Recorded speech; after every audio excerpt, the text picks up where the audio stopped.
Allah Tuhan wayang kulit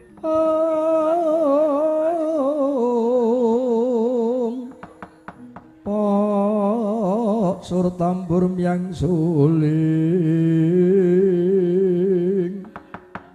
miwaka kondo warna-warna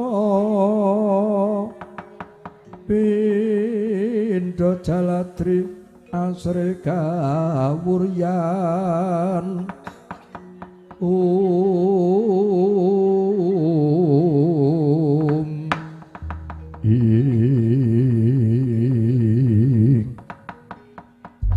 nuwun mangke to mangke kula tingali ingkang katemben rawuh Kakang Mas Indrajit wonten kasatriyan Kuntara kula nyaosaken pangabekti mawan-tuwan mugi konjuk sandhak pemu padha Kang Mas Indrajit Digananda kadangipun Kakang Yayi bisa warna ya antuk pamuji Murharja niskala pratanipun Kakang pangestuku tampan ana sanget anggen kula mundi kula ginyaosaken pangabekti Raden Indrajit Patih Kertabangsa iya tak tampa janur gunung kadingaran rawuh daten kersa paring cecala wonten kasatriyan Kuntara menapa menggawe gatos sing perlu Kang Mas persajan wae Dimas pun Kakang diutus dening Kanjeng Rama Prabu Dasamuka sauncate paman Gunawan Wibisana saka negara Ngastina dadi penggaliyane Kanjeng Rama najan mau ngarep ditundung nanging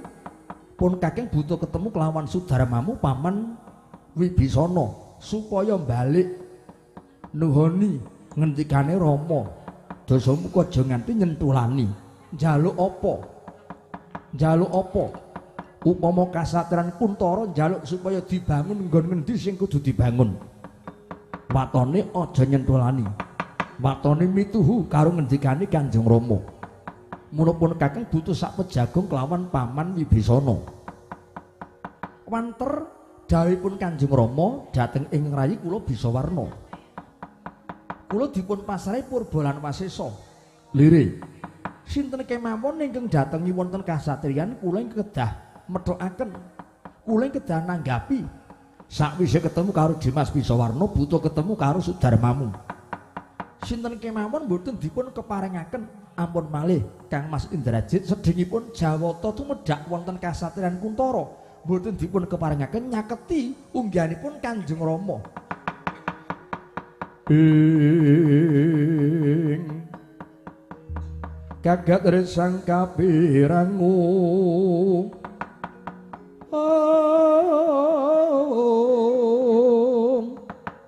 renangkul kinempit kampit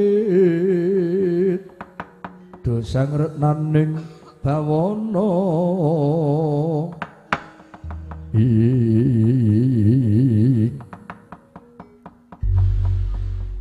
yen ngono Dimas Bisawarna karep ngalang-alangi pun Kakang niat apik kok ditampik iya niat apik kok ditampik dudono ana ngendi lenggahe paman Wibisana mboten saged nyuwun pangapunten paripaksa kula badal dawuh Wajabala ngalengka kula yen pancen kadangku yen pancen adikku Bisawarna kok ngalang-alangi besok ngenteni apa prayogane sangga dirangket Bisana rangket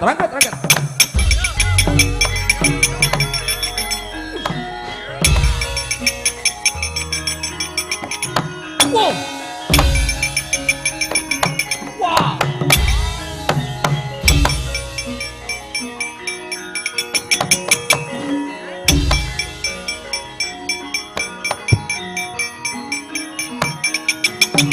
wow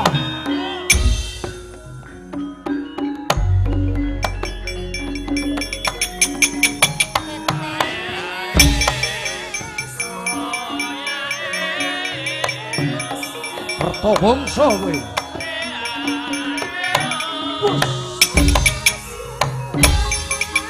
wah wah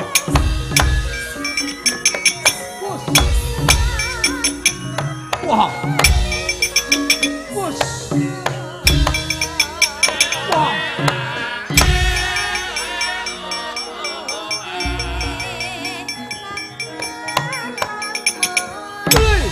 막 tangga wah bos wah bos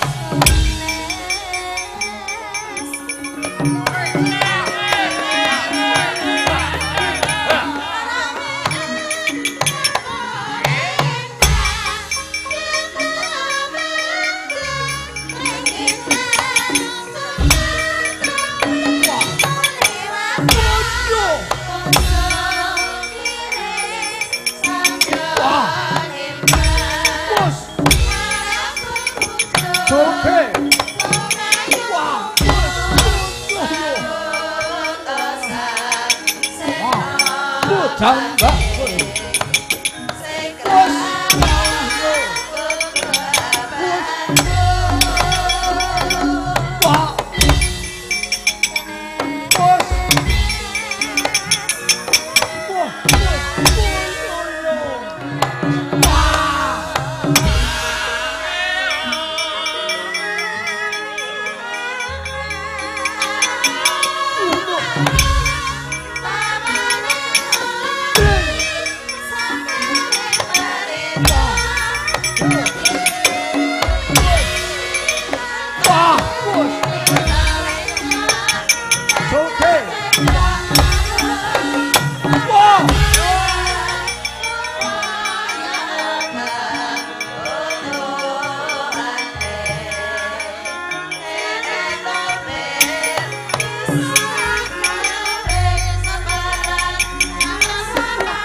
sembelih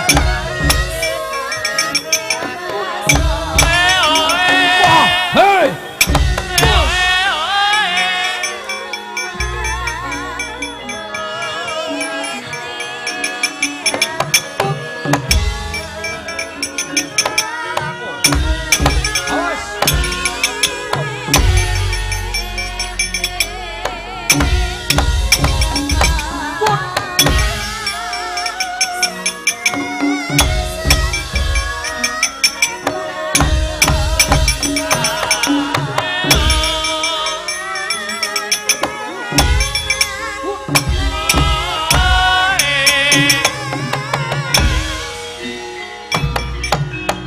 yo yo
mandek kok.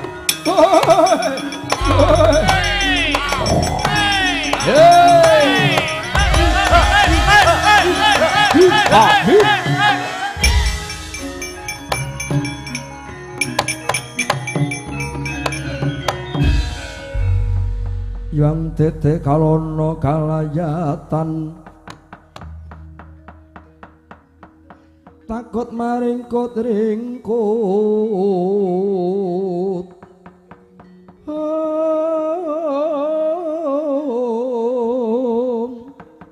ngisi sing mijil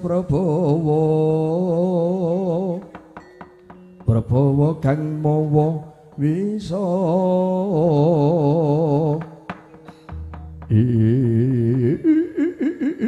ladalah bojleng perjaga gelap iblis laknat lakune jelik-jeligan. Oh, patih Kertabangsa tak cokot jungkel, tak getak kuntal. Kowe sapa Raden wujude bagus meranyak pasemonmu Raden ngaku kowe. Kowe buta saka Ngalengka Diraja ngerti dadak mawi takon. Puter dalem saka kasatriyan Kuntara, aku Raden Bisawarna. Sapa kowe Raden? Aku Raden Bisawarna. Oh, gene ora kok kowe malah wong kutha. Bisawarna kok wong kutha. Mengo tutuke kaya lenging Gutaka. Takon karaku jenengku Dedya Sampar Mega. Sampar Mega.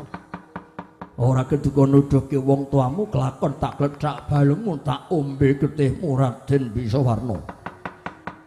Tak tuduhke tak larapke ngersane Sudarmaku, waton aku wis gumlundung mestakaku. Yen wis rena tumekaning pati, wo kelakon mati sauru gaglak limpamu Raden.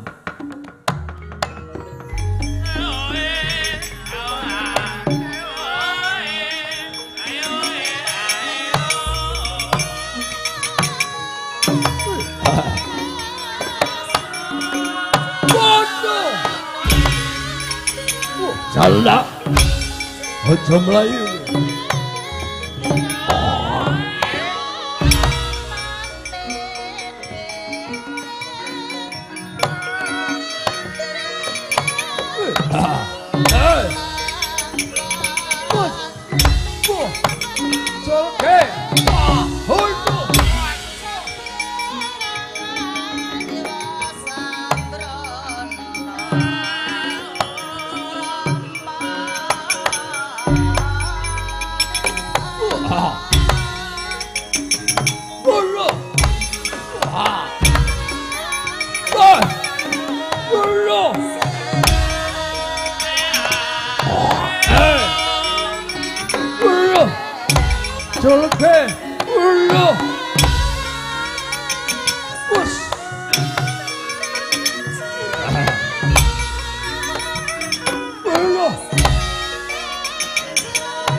So mundur, mundur, mundur, mundur.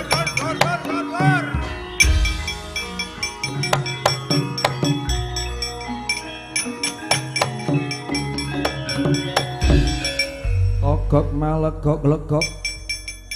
Tembilung sabuk bandil, sabuk bandil. Oh, Semar samaring pandulu.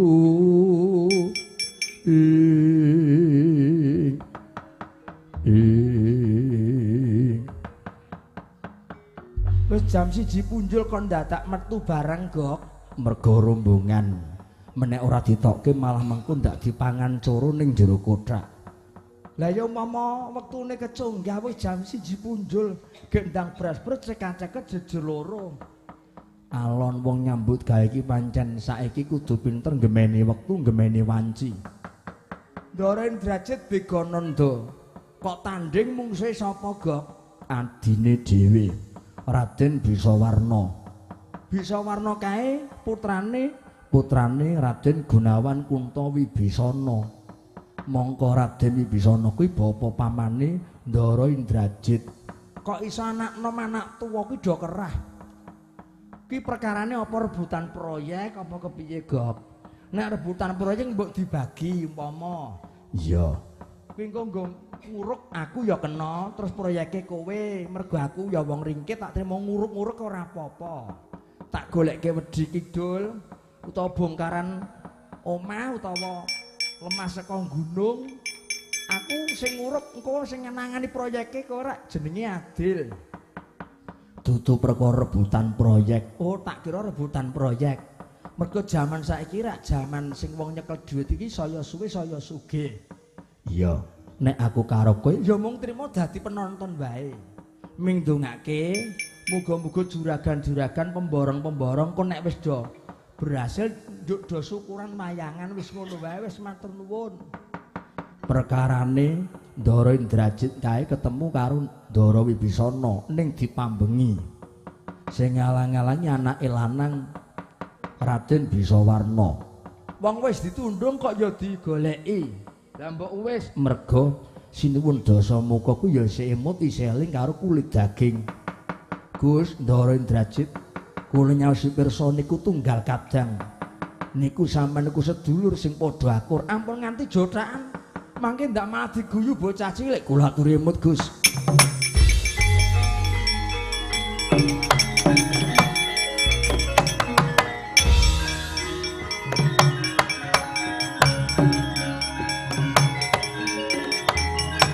Mundur, mundur.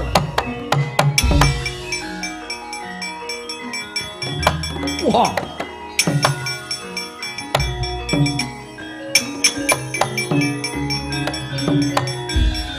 Kadangipun Kakang Dimas Bisawarna. Aja melu-melu mundur. Mundur. Nyuwun pangapunten Kang Mas Indrajit kepeksa kula ingkang ngalang-alangi panjenengan awit kula wanter nampi dawuhipun Kanjeng Rama. Mboten badhe wangsul dhateng Alengkadiraja. Wah, yen ngono bakal sekudon karo Jedhes Rama Wijaya. Iya. Ora mung wong tuamu, nadyan kowe Bisawarna. Kok kowe pidak jempol gedhek antuk karo wong Pancawati. Gedhek siramu kula adosi yen ngaten Kang Mas. Wah.